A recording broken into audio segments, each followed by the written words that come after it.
সামনেই শ্যামা পূজা। আর রামকৃষ্ণ সংঘে এই শ্যামা পূজা করা কিভাবে শুরু হলো স্বামী বেদানুরাগানন্দের কাছ থেকে আমরা জেনে নিই। বেলুড় মঠ, 1902 সাল। কিছুদিন আগেই তিনি দেহত্যাগ করেছেন।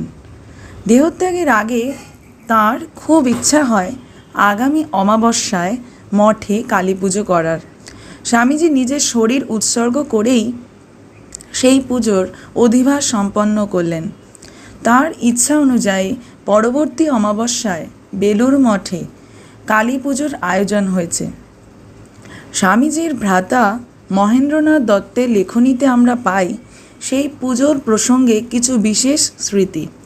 রাত আন্দাজ 2-3টে নাগাদ শ্রীরামকৃষ্ণ পার্ষদ স্বামী শারদানন্দজি মহারাজ ওপরের বারান্দায় গঙ্গার দিকে মুখ করে ভাববিহ্বল চিত্তে অবস্থান করছেন। সাধারণত স্বামী শারদানন্দ ছিলেন খুবই গম্ভীর ও শান্ত প্রকৃতির, কিন্তু আজ তার ভাবোদ্বেল অবস্থা। একদিকে তাদের অত্যন্ত প্রিয় গুরুভ্রাতা ও নেতা স্বামী বিবেকানন্দের অকাল প্রয়াণ, আবার অন্যদিকে সম্মুখে বিরাট কার্যভার, যার জন্য প্রয়োজন বহু আত্মবলিদান।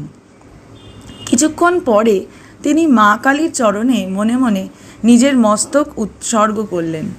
তিনি একে একে অনেকের নাম বলে তাঁদের মাথা মায়ের চরণে উৎসর্গ করতে লাগলেন।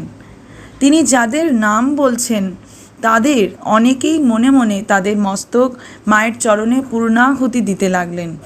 বলিপ্রিয়া অসীমুণ্ড করা মুণ্ডমালিনী মায়ের চরণে নিজেদের অহংমুণ্ড এবং স্বার্থসুখ উৎসর্গ করে সম্পন্ন হল স্বামী বিবেকানন্দ সংকল্পিত কালী পুজো।